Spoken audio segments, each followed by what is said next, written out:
All right. Hey, hey, hey. I am back. I've been MIA for a minute, but I am back up in it. Ready for another Bible study on tonight. Pray that everybody has been doing fine. Uh, Life started lifing and it got really, really busy. Um, but I have prepared a great lesson for this evening. I'm going to say right off the bat, put your seatbelts on.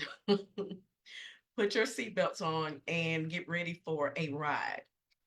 Some of the things I'm going to share tonight, some of you may be familiar with them, some of you may not. Um, we're going to take a deep dive. For the most part, I have a lot of maps. So my PowerPoint is going to show um, just about everything because the PowerPoint that I have, I struggle sometimes with articulating my thoughts and I get brain fog and it's very uncomfortable. And so for this particular lesson, because there was so much that I wanted to share, I put together a PowerPoint, just use a lot of resources to put together this PowerPoint in hopes that it's going to communicate more of this lesson to you than I can. I'm going to come back on the back end and I'm going to give some scriptures, but for the most part, going to kind of talk through um, this PowerPoint. It will be good for you to take notes or come back and continue watching the video or do some screenshots. I don't know. But I'm providing a lot of good information. I actually had to tell myself, okay, that's enough because I just kept adding and adding. I kept finding more and more um, stuff to add to the PowerPoint. And so tonight we're dealing with the Trans-Saharan slave trade. And it wasn't just slaves that were being traded. But this lesson is important because in our last lesson that we left off on, we were talking about the Prophet Muhammad, and we were talking about the Muslims, that movement, and so I wanted to show us, particularly because there are those. I want to stick to my notes because I have so much written down. There are those who have either denounced the Christian faith or who all out together just reject the Christian faith as a result of the transatlantic slave trade. And so, we've been taught that Christianity was forced on our ancestors, when they were brought over here to the new Americas during colonization, that the white man forced his religion on our ancestors. And I got videos on that. So just go back through my page. I don't want to regurgitate all of that because we have enough to talk about. But that is a belief that many have, and we've debunked that already. Let me just make sure I say that in this video. We've debunked that Christianity is not a white man's religion. For those who believe that, they're simply not studying the Bible. And I said study on purpose because it's easy to go pick out some skittle verses, and then come up with your own ideologies about God and the Bible and Christianity altogether. But we're not doing that in this ministry. Okay. And so there are those who have rejected the faith altogether. There are people who are turning from the Christian faith. And guess where they're going? They're going to the Muslim religion. And guess what? I'm going to give you some history on the Muslim religion tonight. So put your seatbelt on and get ready for this ride. Okay. Um, Let me say this because I'm trying to get a couple of things out of the way before we go into this. Um, and so we can go ahead. Let me go ahead and get my screen started, get some stuff out of the way. Um, I do pray if you have questions that you would put those in the comment chat. Okay, where am I? Here am I over here. Let me move me down here. Okay, so we're talking about the Trans-Saharan trade, this history. Let me go back here. I'm not ready for that yet. Okay, so we're talking about that tonight, and where we last left off was on this map here. We left off with the Prophet Muhammad died in 632. This was his farewell pilgrimage and his death.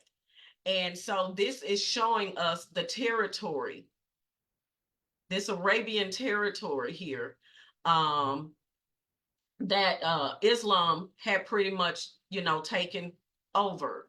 Now, I'm going to show a video. I can't remember how long this video is, but bear with me, watch it. It's very informative. Again, this video communicates better and articulates better what my thoughts could not do. And so let's watch this really briefly here. Why is my mouse like this?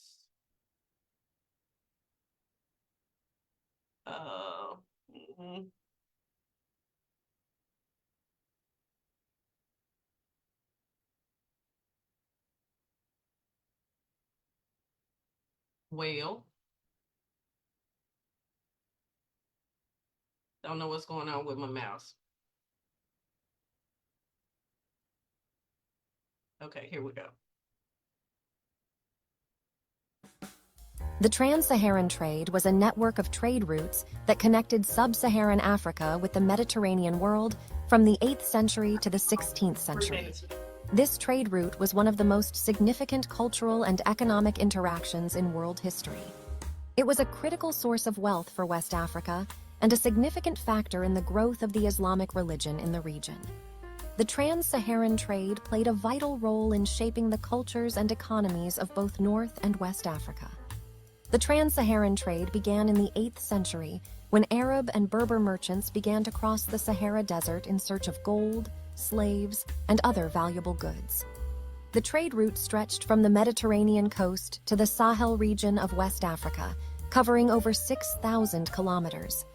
Merchants traveled in caravans that could consist of up to 10,000 camels, horses, and donkeys.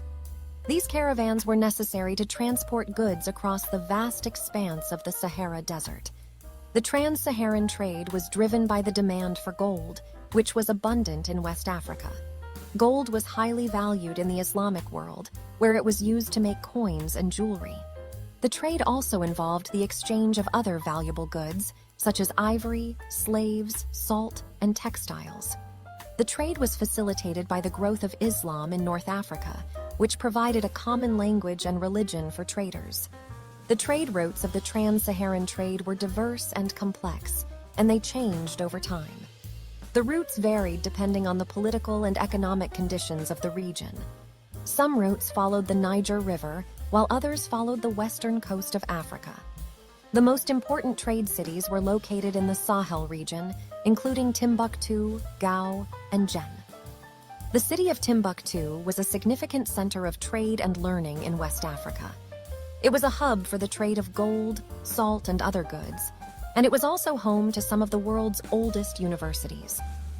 These universities were centers of Islamic learning, where scholars from across the Islamic world came to study and teach. The Trans-Saharan trade had a significant impact on the cultures and economies of West and North Africa. It facilitated the spread of Islam throughout the region and helped to create a cultural and intellectual exchange between West Africa and the Islamic world. It also helped to create a rich and diverse cultural heritage in the region, which is still celebrated today. The trade was not without its risks. The harsh conditions of the Sahara Desert made travel difficult, and caravans were often attacked by bandits and raiders. The trade also led to the enslavement of many Africans, who were captured and sold into slavery. Despite these risks, the trade continued to thrive for centuries. The Trans-Saharan trade declined in the 16th century with the arrival of European traders and the development of sea trade routes. European traders were able to offer goods at lower prices than the Arab and Berber merchants, and they were also able to offer new and exotic goods, such as spices and silk. This led to a decline in the demand for goods from West Africa, and the trade routes of the Trans-Saharan trade gradually fell into disuse. Today, the legacy of the Trans-Saharan trade can still be seen in the cultures and economies of West and North Africa. The trade played a critical role in shaping the region's history and creating a cultural exchange between Africa and the Islamic world. It also helped to create a rich and diverse cultural heritage in the region, which is still celebrated today.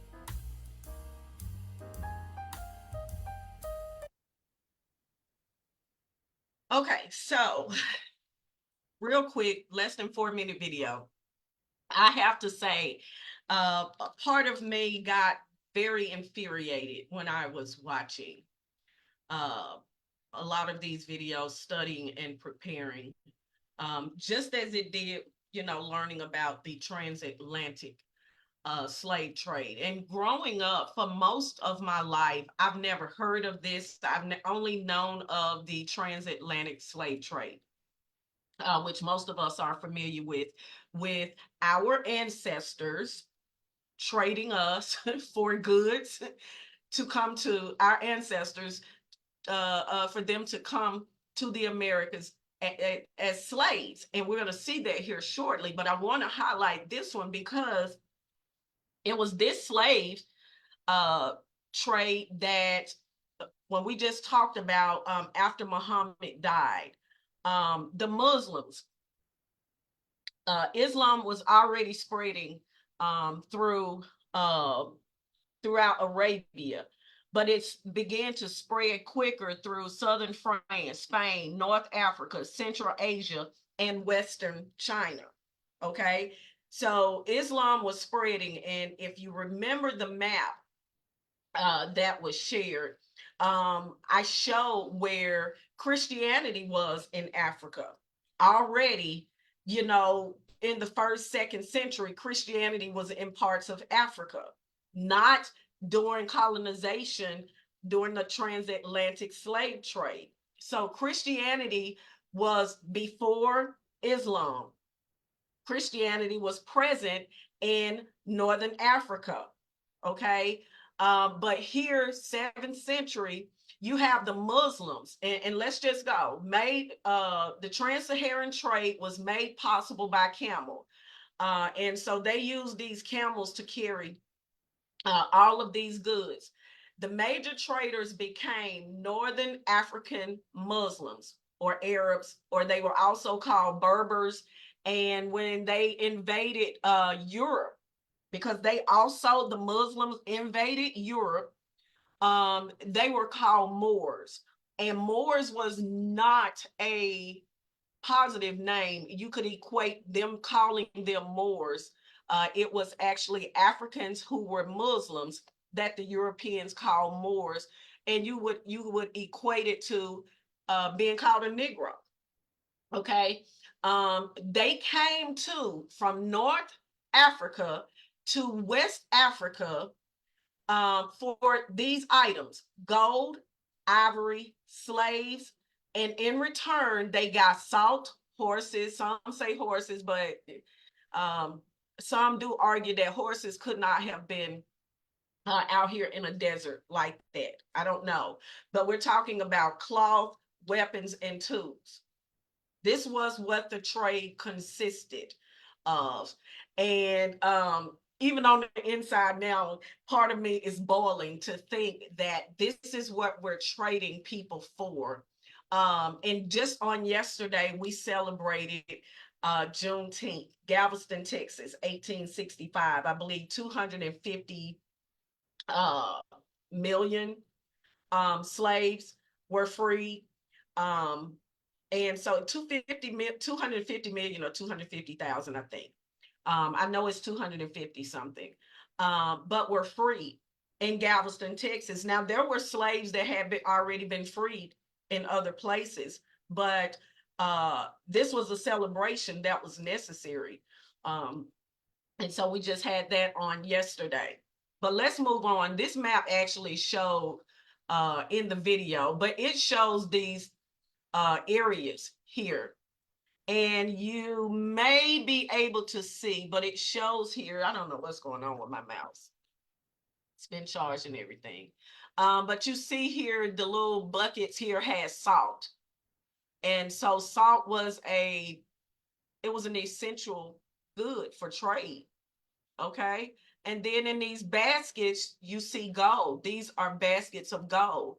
And so when we talk about Northern Africa, you're talking about here and coming west. And it's a going back and forth. Okay. And then Arabia is over here. This is where Muhammad was born. Okay. So when we go on and we continue, this is kind of hard to see, but I wanted to put it up. A series of powerful trading kingdoms emerged in West Africa. The West African kingdoms control important trade routes that connected North Africa and West Africa. The beginning of the Saharan trade, North Africa was rich in salt that West Africa lacked. So let's pay attention, because all of this boils down to economics, economy, the growth and the prosperity of economies. And we're going to go deeper talking about slaves, and we're going to go to the scriptures, okay? The Trans-Saharan trade led to an exchange of salt for gold, but it eventually led to slaves. Because anytime you have land, when you acquire land, when you acquire goods, especially land, when we're talking about the economy, when you acquire land and you're going to grow crop, you know, this land is going to be used for some purposes that's going to bring prosperity. Well, if you got land, you're going to have labor. And so that's where the people come in. So people now get involved in this trade, hence Trans-Saharan slave trade. And sometimes people want to leave that out, but hey, let's talk about it. It happened. Okay.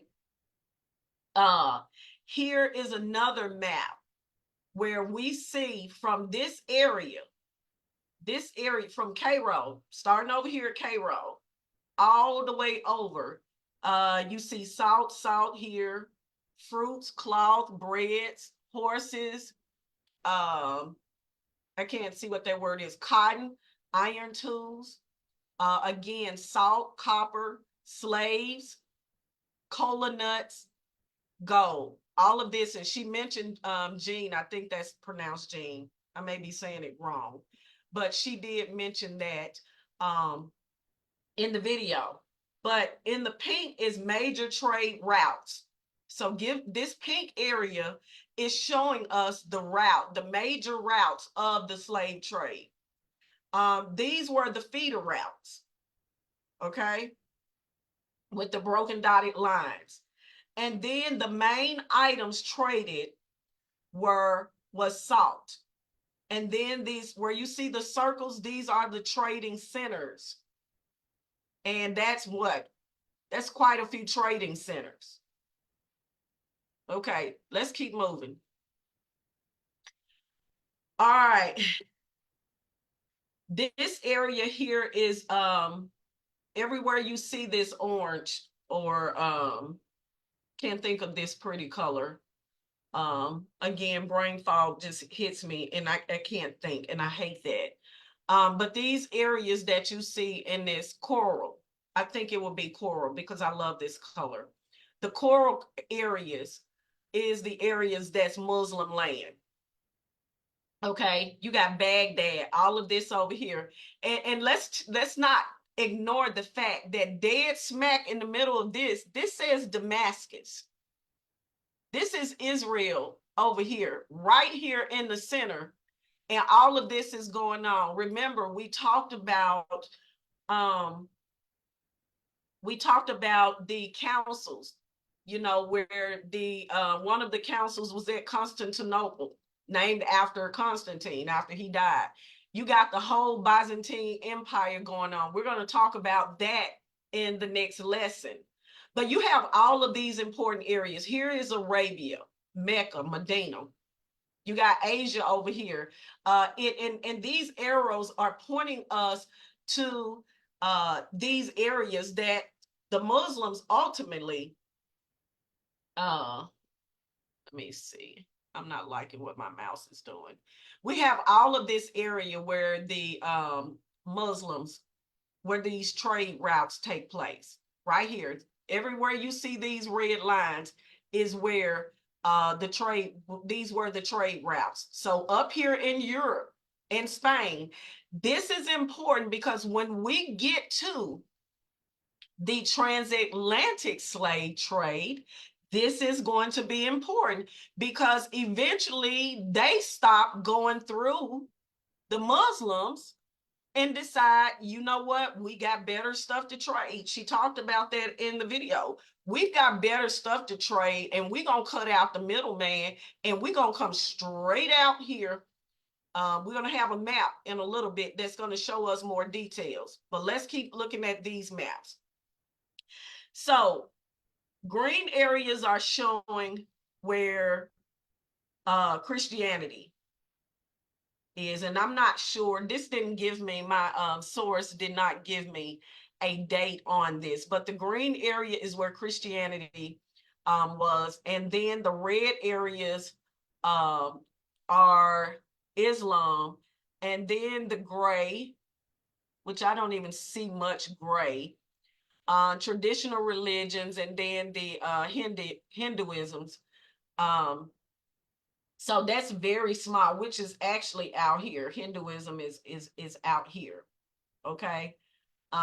But this is important so that we see. Now, this was something interesting. Mansa Musa he was a ruler, and he was said to be the wealthiest man in the region at that time. He was king of Timbuktu. Some of you may have heard of him, around the 12th through the 13th century, and his net worth was around $400 billion. This is something that's interesting. You can read the rest of that, but this is something that was interesting to me because they talked about his travels and how he made his journey to Medina, as all Muslims were required. If you all can remember, Malcolm had to make his trip, and that's where he became enlightened and realized that it's not just Black folk, you know, that's Muslims.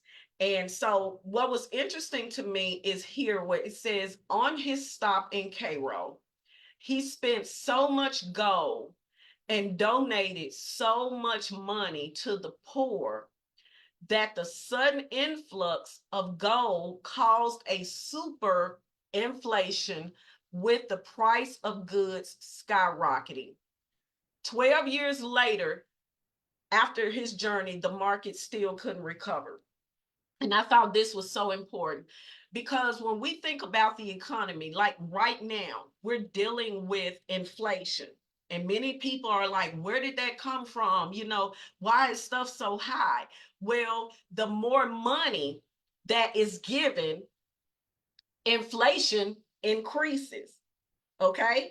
And so when we think about COVID, and all of those stimulus checks that the government was just hashing out and we were enjoying, because some people could not go to work. You got to keep your economy going. And so, hey, let's give the American people this money. Well, that money was not free. And now on the back end, we are paying for it, and things are much higher as well. We have to understand that, for instance, and I know this is not an economic class, but I just love connecting the dots here. We have to keep in mind that, for instance, during COVID, we had a scarcity of goods because people were hoarding. And so it was causing some people to not be able to get items because guess what? Many of us were freaking out and we were scared. So when we went to the store, we could care less about if other people were able to get these goods, this toilet tissue, this Clorox, the mask, you know, you name it, everything. And so we saw what we call price gouging. And so the goal of the price gouging, increasing the prices, was the hopes is if you increase the prices, it will stop people from hoarding, from buying so much, because they won't be able to afford 12 things of tissue or 12 cases of water. It will make them limit, that way other people would be able to come in, and it'll stop us from hoarding and buying more than what we need and causing other people.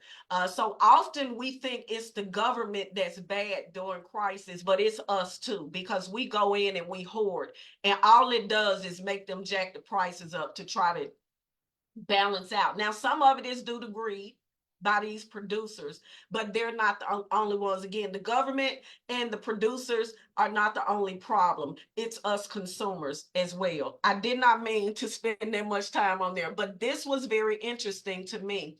We think that we need the government to pour out more money. And you can best believe the more money the government pours out, the more money the government issues out, it's not free. It's going to cost. And it often costs the middle class, not the wealthy, and definitely not the poor, because the government is taking, especially when we talk about redistribution of wealth, the government is going to take from the middle class, because whatever they take from the wealthy, it's not going to hurt them. But they take from the middle class to give to the poor. And when I say the poor, we know that the Bible instructs us to take care of the poor. We're going to always have the poor, but we're talking about people who are not contributors to the economy. They're never contributors. They're always on the receiving end. And we're going to talk about what scripture has to say about that, because for so long we have enabled people and crippled them into always being the borrower, but never the lender. Okay, so I just thought this was interesting, that what he did actually hurt the people. And this man was wealthy because he as well was in this area of Africa where the trading was going on, and he had slaves. This is important for where we're going. Okay, Africa was enslaving their own people, and millions of people died. We're going to see that here shortly. Millions of people died during this. And I want this to be an eye opener for all of you people who claim Christianity is the white man's race, and I'm leaving Christianity and I ain't reading that white man's book and all of this, and I'm going to be a Muslim. Well, here you go. If that was your reason, now here you go. Okay, your own people were enslaving your people. Okay, spread of Christianity. So we looked at this map, and so we pay attention to here, area mostly Christian by 600 ACE. Okay, so that's this yellow part. Again, here is Jerusalem, Damascus, Antioch, and we went over all of these areas here. Okay, and when you see the gold color, orange looking color, that area was mostly Christianity by 325 AC. Okay, by 600, Christianity is spreading. All right, now here we come into some facts that may make some people mad, but I always say, you know, when it comes to the Christian faith, don't bring your feelings. You're gonna have to bring your faith, because we're gonna deal with facts. As the folks say, we're gonna bring some receipts. Okay, 7.2 million slaves. It's an estimate that the total number of Black slaves moved from sub-Saharan Africa to the Arab world ranged from 6 to 10 million, and the trans-Saharan trade routes conveyed a significant number of this total, with one estimate tallying around 7.2 million slaves crossing the Sahara from the mid-7th century until the 20th century when it was abolished. Why is this important? Because we're talking about all of these people who are being, I don't even want to say transported, because they were on feet. These camels were not carrying these people. And millions of these people died as a result out in the desert. Now, we talk about this disbelief that Moses couldn't have crossed the Red Sea with all of these millions of people. Well, here it is, the Trans-Saharan slave trade. And we're talking about 6 to 10 million. Okay? So come on, guys. We see these astronomical numbers of people who are coming across the border right here, right now in the United States. And that's been happening over the last couple of years. So let's stop acting like this is unreal for this amount of people. And when you look at this time span from the 7th century, and some even say this happened before the intertestamental, it started with the intertestamental period. But as it relates to the Muslims, because they did not come around until the 5th century, this is a result of them, their movement, okay? Cities like Constantinople and Alexandria were known to have slaves serve the upper echelons. After Europeans began settling in the coastal regions of West Africa, the Trans-Saharan slave trade began to fall. They did not need them anymore. They were cutting out the middleman, and they were seeing how this was helping the economy, this whole slave trade and these goods. Hey, this was filling people's pockets, and this was making people wealthy. Okay, so this thing became a business, all right, in this degree, because we're going to get to, the Bible talks about slavery, and we're going to go there. Okay, for many people in the West, the trans-Saharan slave trade is not a topic that is talked about compared to the transatlantic slave trade. And this was interesting to me, because what I found is people either, like me, did not know, or they tried to erase it from their minds, because we don't want to talk about us enslaving us. We want to only focus on when the white man did it. And we even want to exclude then that they were only able to do it as a result of exchange, bartering. We're going to bring you some goods, and we need those slaves, because we need people to go over and labor in the newfound Americas. And so they were there for it. They were all for it. Okay, now let's get into this. Millions of people were traded across the Atlantic between 1515 and 1865. Average of African ancestry of present-day populations of African descent. And these just give you some numbers. But these maps are going to get even better. I couldn't stop. I just kept finding maps, okay? 12.5 million people taken on ships. Okay, and this was done over, we see this time span. So we're talking from over here. Now, let's pay attention to this map, because it was this area up here that we were seeing the transatlantic slave trade. Now, this is worth saying too. This is in my notes. Liberia, which was founded by slaves, and Ethiopia have never been colonized. Now, let that sink in, okay?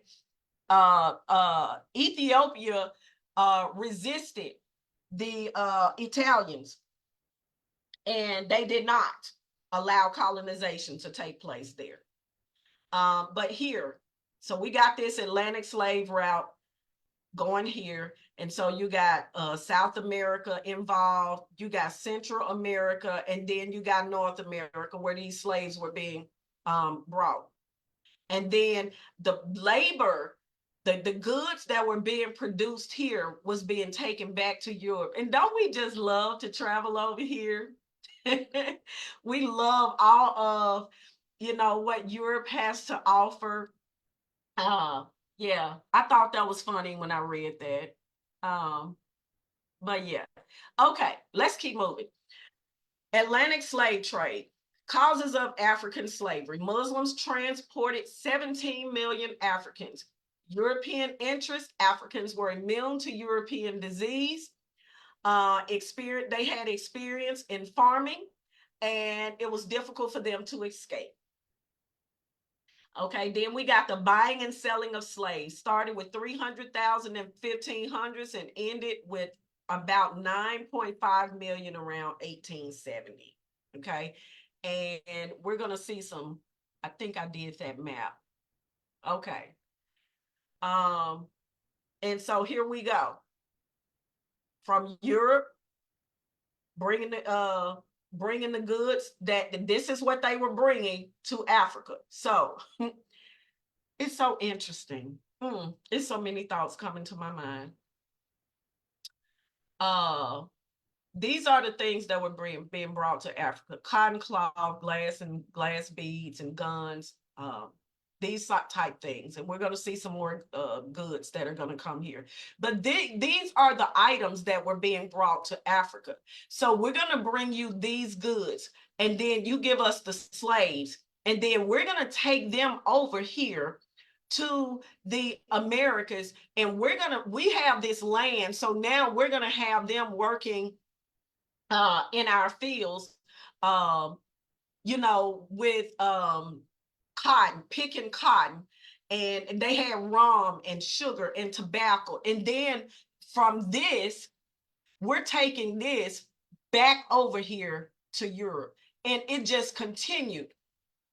The triangle just continued for all of those centuries. Okay. And in between here, you got millions of slaves dying on these ships. Okay. Let's keep it moving, because I start boiling on the inside when I think about it.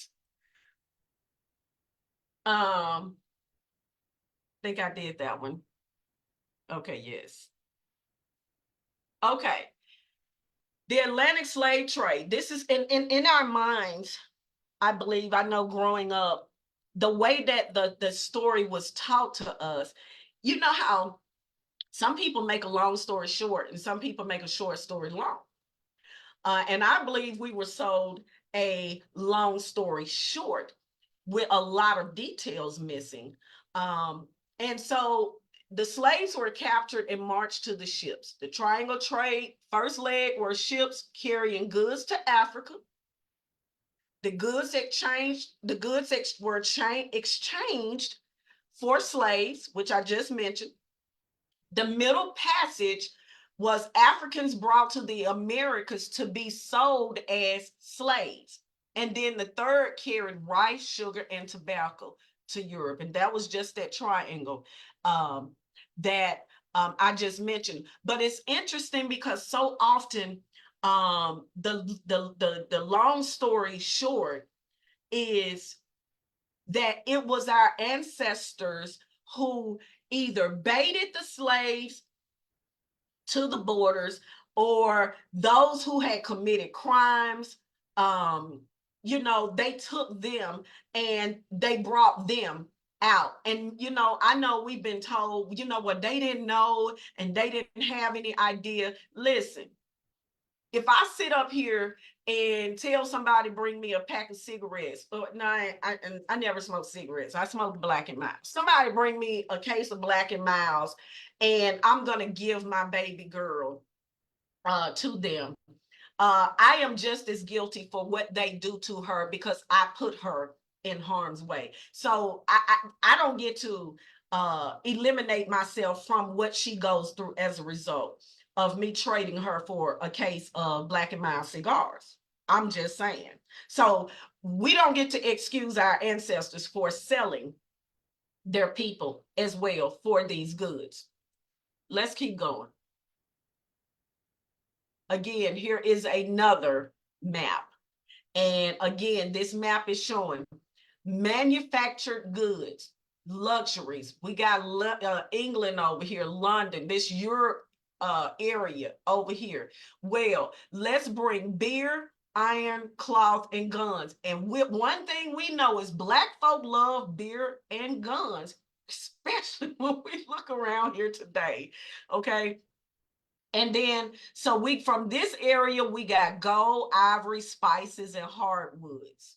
And this arrow is pointing back this way. And then the route going over, you got the slaves, okay? And here we got rum, iron, gunpowder, cloths, and tools. Guess what? Coming right back over here to Africa. Yeah. You got slaves here, you got sugar, you got molasses, and this is this area here, Charleston. You got Philadelphia, you got New York, and you got Boston. These areas up here, these were very, very key parts when they were being brought over to the Americas. Okay. And then here you got rice, indigo, tobacco, you got sugar, molasses, wood, you got whale oil, lumber, furs, going back over here to you know where. Okay. Let's go ahead here. Let's try to get through these. 1441, Portuguese sailors seized 10 Africans near the Western Sahara, often referred to as the beginning of the Atlantic slave trade. At first, African slaves were sent to Portugal, Spain, and Italy. Portuguese used slaves as domestics and butlers and as workers on sugar plantations. Plantation systems come to America with colonizations. The Portuguese called on European traders to supply slaves. This led to the establishment of the direct slave trade across the Atlantic because people decided to come together and partner. And that's what happened in an economy, where people get together and they don't care if they're taking human lives and putting them in danger or putting them at risk, as long as they are profiting off of it and making a living. Millions of Africans were taken to the Americas before slave trade ended in the 1800s. Most came from West Africa, Senegal, and Angola. Some slaves were exchanged for firearms, and others were kidnapped. So it's a difference in me exchanging out with you versus me being kidnapped. And I think we have this idea that the Europeans and the Portuguese went up in there and started snatching these people up. And that's not the case. That is not the case. Okay. Let's go here. We have another map. This is again the Trans-Atlantic Slave Trade, the triangle. And you had all of this going on. And this is showing us all of these areas here. North Africa to West Africa started this whole deal. And then from there, as a result of the Muslims going in, and as the Muslims was going in, and this is with everybody, every emperor, pharaoh, whatever you want to call them, that took over territory, it impacted the language and the religion as well as the people, the commodity. Okay, they wanted to control it, they wanted to rule it. And so as the Muslims were going into these territories, the language was changing, the religion and all of that was changing. And there were challenges, there were language challenges for the people during that time. About to wrap it up. Think we went there. Okay, so that's the end of the slide. So what time is it? Let's talk about some things here. Do we ever, and this is just a matter of questions, do we ever consider why it's so important when you think about missions? Most mission trips that Christian missionaries make, and I'm not saying all, most Christian missions are always to Africa. Have you ever wondered why? Have you ever wondered why it's often dangerous for Christians to go in? It's dangerous to be a Christian in this Muslim territory, but it's also dangerous for Christian missionaries who are going into these territories. And I couldn't help but wonder, oftentimes I've heard Muslims say we're not, people give us a bad name, and we're not radical, as people say we are. And so, hearing, and I'm not saying all Muslims are, let me make sure that I clarify that. Okay. But it's interesting how they said when the Muslims even went in and they started taking over, it was done by the sword. Okay. And so when you think about that, and when you think about much of Africa is either Christian, Muslim, or Hindu. Okay. And so what makes it dangerous for them to go outside of disease? What makes it dangerous for Christians to go into Africa? I've heard the testimonies of missionaries.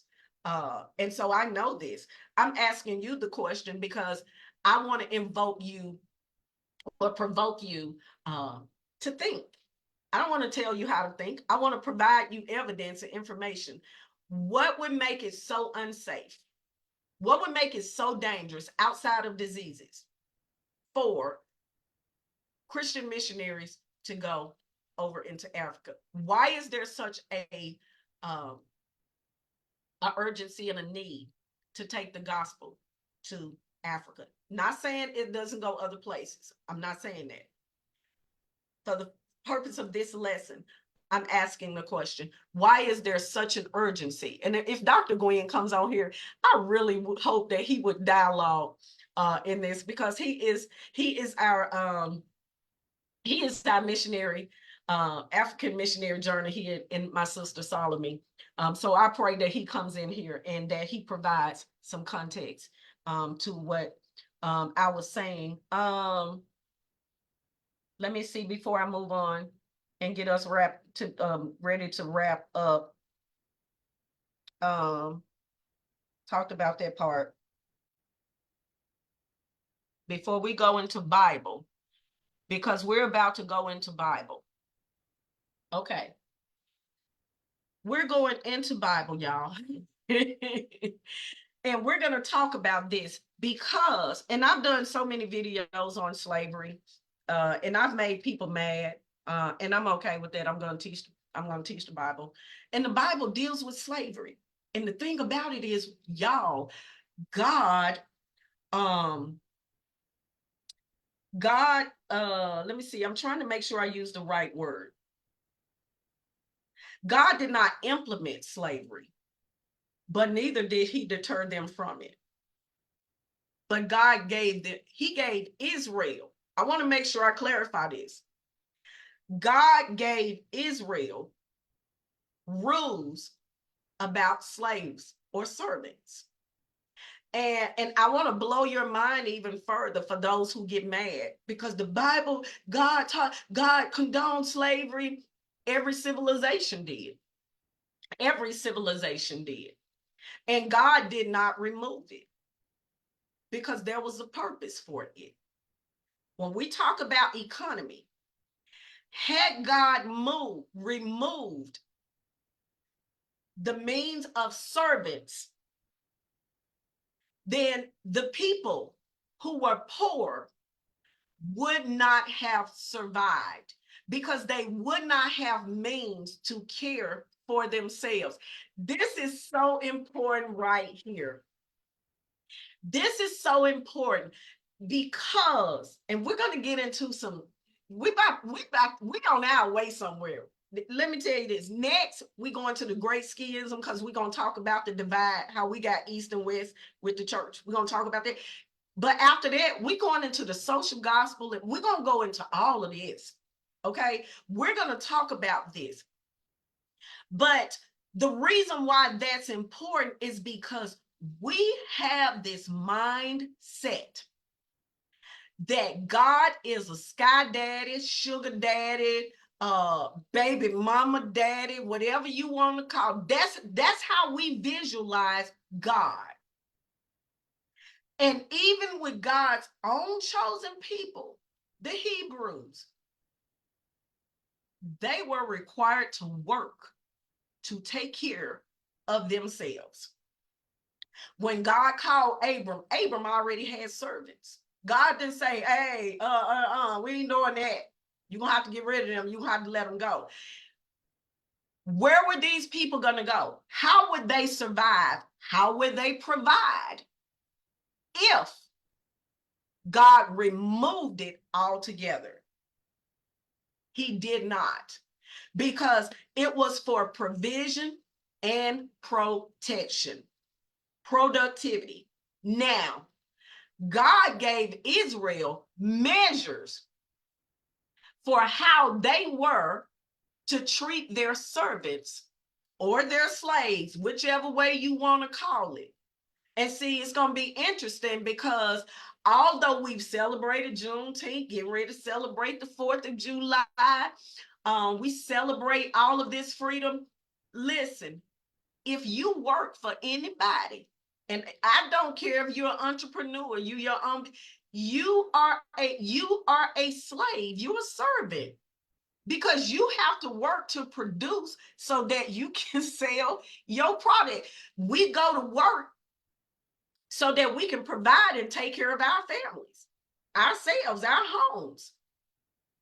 So we're all servants.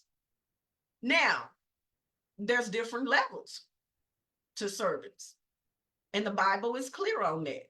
So let's look. Let me see. Let's get back over here to the screen share. If the crazy mouse would act right for me. Where is our Bible? I have my Bible up here.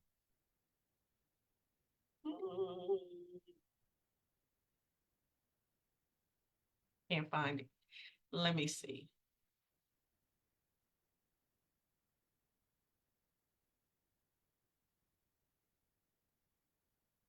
Okay, can't find my Bible, but we're going to do this because it's Bible study, right? We're going to go to a couple of these passages because I can't call it Bible study if I don't teach the Bible. And I'm not a motivational speaker. I'm a Bible teacher, okay? Let's go to Exodus 20. Exodus 20 and verse 10 reads, if I can find it. Verse 10 says, but the 7th day is a Sabbath to the Lord your God.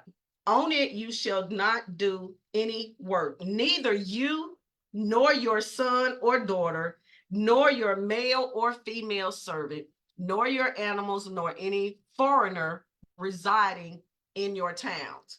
So the Sabbath, for them, that was a Saturday. We call it Saturday. They were not to work. And have y'all ever thought?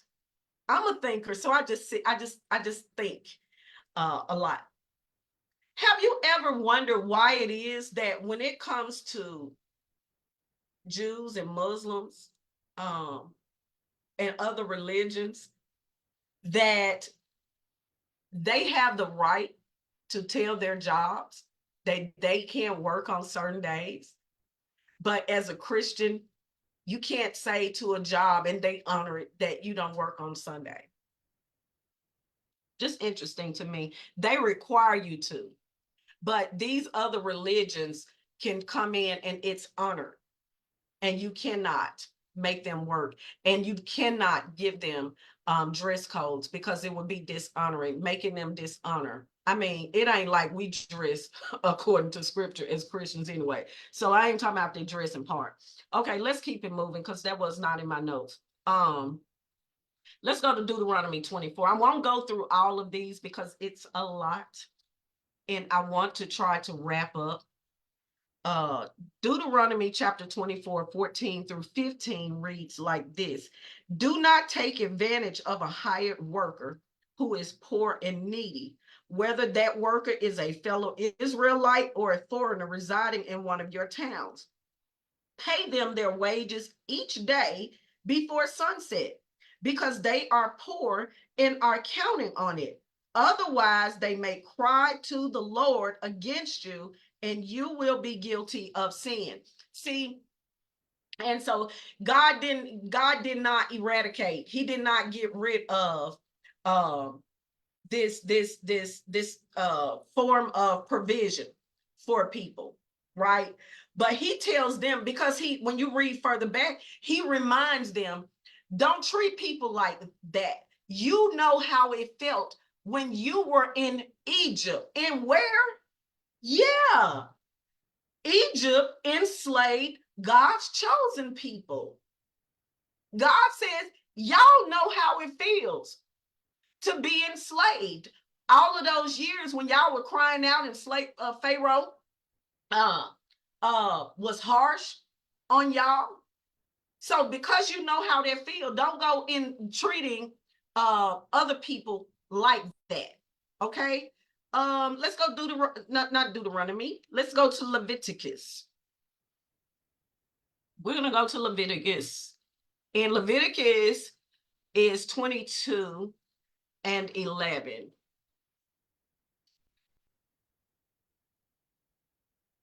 Leviticus 22 says this.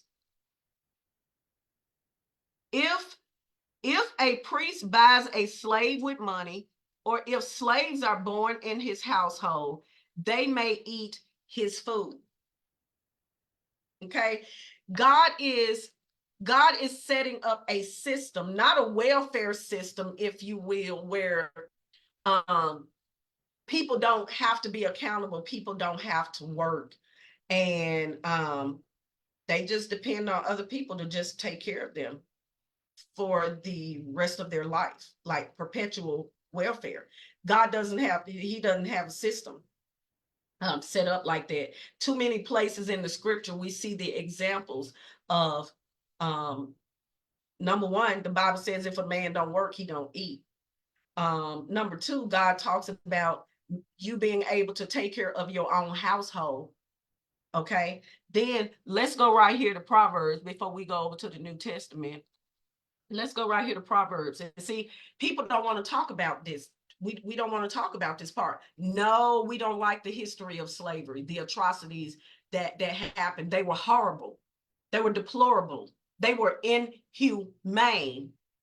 But if we're going to come and talk about the Bible and the slavery of our ancestors being the reason that we turn and we walk away from God and the Christian faith, then what you gonna do now with the information that's just been laid in your lap?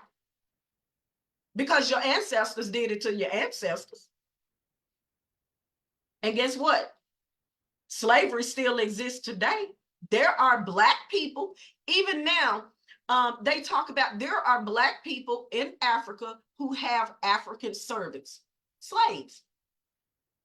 There are people who live in these United States of America, Black people, who have hired maids, as y'all still like to say in the 21st century, make me so sick, especially in the hotel.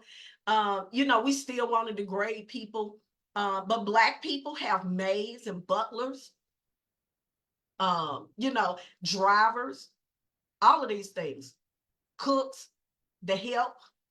Okay. Yeah, y'all tripping. Let's go on over here. Proverbs 22:7. I lost my page. Proverbs 22 and verse 7. We're almost there. I had it and I lost it. Proverbs 22:7-9 reads, the rich rule over the poor, and the borrower is a slave to the lender. Whoever sows injustice reaps calamity, and the rod they wield in fury will be broken. The generous will themselves be blessed, for they share their food with the poor. Now, again, this is important, and we're going to talk more in depth about this in future lessons. But this clearly says the rich rule over the poor. See, if those of us who got credit card debts, those of us who paying mortgage, excuse me, you know how we say my house and this my house and I own this, and no, miss a couple of payments and watch what's gonna happen. Just miss a couple of car notes. Watch what's gonna happen. That debt that we have, that mortgage, those credit cards and stuff that we're going to get stuff on, that makes us servants because we're working to pay back the people who gave us the credit to be able to acquire these things. I hope this makes sense. Okay. The borrower is a slave to the lender. I hope we keep that in mind, because we're going to, in future lessons, if the Lord allows, we're going to talk about this poverty mindset. And this is not a lesson that's pushing the prosperity gospel. No, we're not going down that road. We're going to talk about it.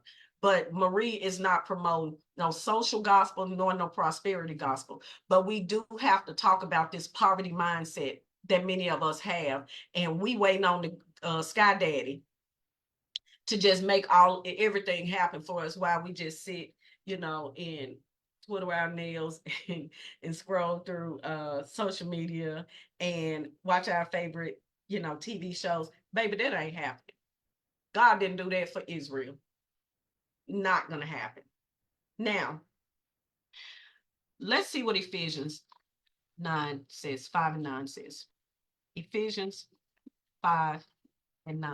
And I have to repeat it for myself so I won't forget. Ephesians 5-9. Ephesians 5-9 reads, for the fruit of the light consists in all goodness, righteousness, and truth. And wait a minute, is this Ephesians?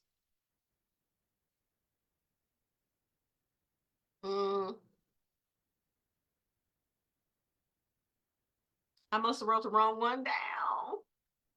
That's okay. We're gonna either find it or we're gonna move on to I don't know why they say Ephesians 5-9. For you were once darkness, but now you are light in the Lord. Live as children of light, for the fruit of the light consists of all goodness, righteousness, and truth. It's good. But I don't know why I wrote it down. We're in Ephesians for Bible study, and I have to teach that chapter. I don't know. But let's go ahead to Philemon, or Philemon, as many like to call it. Philemon is one of Paul's prison epistles, and it's just one chapter, verses 1-21. One chapter, 21 verses. Okay. And in this, Paul writes this letter to Philemon, about his slave, Onesimus, who has stolen from his slave master. And now he's in prison, and he meets Paul. And as a result of him hearing the gospel, He becomes a believer now. And on his behalf, the Apostle Paul writes Philemon a letter. Just go read it. Again, 21 short verses. I love the way Paul sets that thing up and how he talks to Philemon, about how proud he is. And, I've heard, about your faith and all of this. He's setting him up for it, right? And then he comes and he now talks. He's like an intercessor on Onesimus' behalf, letting Philemon know that, yeah, I'm aware of him being your slave and what he did and how he stole from you. But now I'm asking you to receive him back as a brother of Christ. You know what it means and you know what it feels like.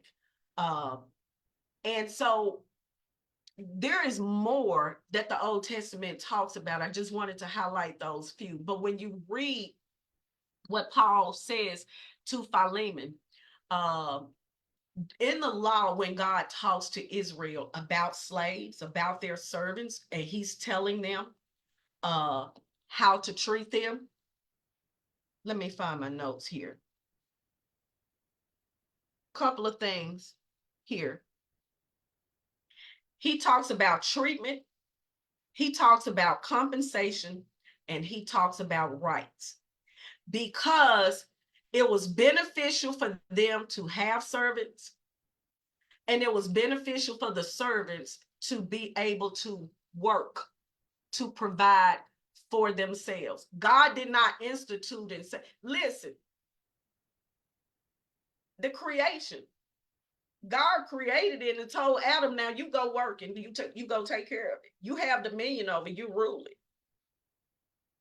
See, we got this poverty mindset. We got this cater to me, serve me mindset that we think God's supposed to do it or God is going to take. It would be stealing. Listen. It would be stealing. This is where this socialism and communism stuff comes from. It would be stealing, and the government does it. When redistribution of wealth, that's theft. If God took someone else's hard-earned money and just give it to the poor, that's stealing. God ain't set up like that. God loves a cheerful giver. And God instructs Israel, hey, when you're out there or when your servants are out there gathering your harvest and your crop, don't forget about the poor. Have enough for your family, but don't forget about the poor. Leave something for them to come along and glean. They have to be hired as servants to do that if they want to take care of their families. Because if they come and take it, it's stealing. And then guess what? The Bible gives laws for stealing, just as other civilizations did too, although they were doing it themselves. Okay. But these things are important for us to understand when we talk about the spread of Christianity, because listen, let me get back to my notes. And this is me saying this, just from my study, church history. Man, look, after the first century, definitely by the time the third century, they got wild. The church no longer looked like what it did while the apostles were living. Now, they dealt with stuff as well. But man, when you talk about how the church got hijacked and power cloud and all of this syncretism, liberalism, this freedom, to do what we want to do, or hey, I feel like, or I'm thinking this, so let's just tweak this, and that's what we're seeing now. We're seeing that. But Christ Church is still alive, and the gospel is still being spread. Okay, although the Muslims went in, um, just as other religions after after Islam go into territories and take over, um, Christianity is still alive and well because Jesus is alive and well. Okay, um, and those of us who hold true, um, to hold firm to the truth of the Holy Scriptures, we're going to keep sharing and we're going to keep teaching, and let the Holy Spirit do what only He can do, and that is touch the hearts and the minds of people. And that was my prayer before it got on, that, you know, those who have turned and walked away from the Christian faith as a result of um, the slave trade, or whatever you think God has failed you in. And let me say this: God can't fail. Now, your expectations of God may have let you down, but that's because you had a skewed view of who God was in the first place and what God uh, does. And again, we're going to talk about this more in these future lessons. But that's often why people feel like God has let them down, because you had a very bad view of who you thought God was, or who somebody presented God to you as, and God didn't come through according to your expectations. And so you got to go switching up gods. Um, that's crazy. Okay. But I understand. I was that way as a child. Okay. I was allowing what people were doing to me um, to mess up my view of God. Let me see. Okay. So last thing, um, regardless of all that has happened, you know, with the invasion of the Muslims in all of these areas, because again, they went into Europe. Okay. Uh, well, spreading this, went into Asia, parts of Asia and China. Okay. Um, but God is faithful to preserve the integrity and the authority of His word. Nothing that has happened throughout the centuries since the first century has stopped Christianity from spreading. Not even wolves in sheep clothing who are getting in pulpits. And y'all, they're coming out the woodworks. And I'm going to keep teaching as long as the Lord allows, because some of y'all sitting in pews with a wolf in the pulpit and y'all don't know it. So Christianity is still alive, and the remnant who still hold true to the gospel must continue to study and rightly divide the only gospel that brings salvation and true freedom from the bondage of sin. Okay. That was a lot. That was long. It wasn't as long as I thought it would be. Let me just look back here over my notes. Make sure I got everything. Okay, yep. I covered everything. I did not want to miss anything. And so yeah, slavery, y'all, it was a necessary means for people to take care of themselves. In every civilization, you go back and you look at history, and don't look at it with a bias. Everybody went through it. Again, Israel, the Hebrews were enslaved.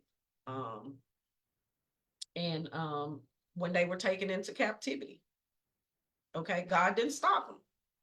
He did not stop them. He told them that their idolatry was going to actually get them sent there. And they kept disobeying God, and that's where they went. And He let them stay there for the duration that they were supposed to stay there. Okay. But yeah, so the economy functions off of the labor of people, and people need to provide for themselves. And so we go and we hire ourselves out. I'm going to provide my labor in exchange for wages. I'm a servant. That's why the New Testament talks so much. It's why Jesus talked to his disciples about servanthood. That's why Jesus himself came to serve.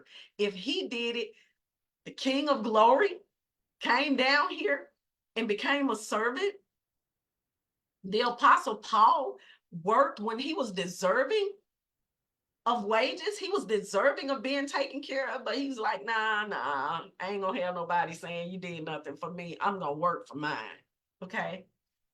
So yeah, that's it. I pray that this has blessed you all. And the next lesson that we're going to be dealing with is the Great Schism.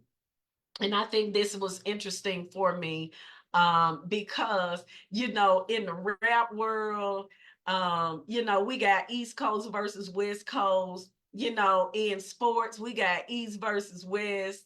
I don't know why they never North versus South. It's always East versus West. Well, guess what? The church had a East versus West, and they split just like the 12 tribes split North and South. That was our North and South right there, right?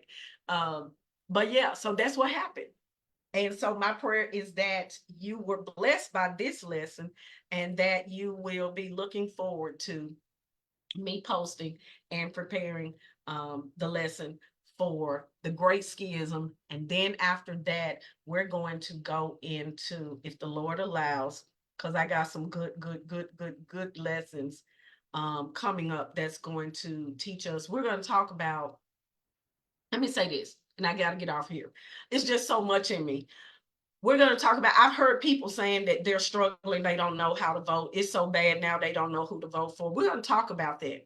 And all I'm going to simply do, I've done this before. I'm simply going to present you with policies, not politicians. If I had to vote based on a politician, I wouldn't vote, but I'm going to use my right to vote. We're going to look at policies. And if we just look at policies, because we got too many lifetime politicians.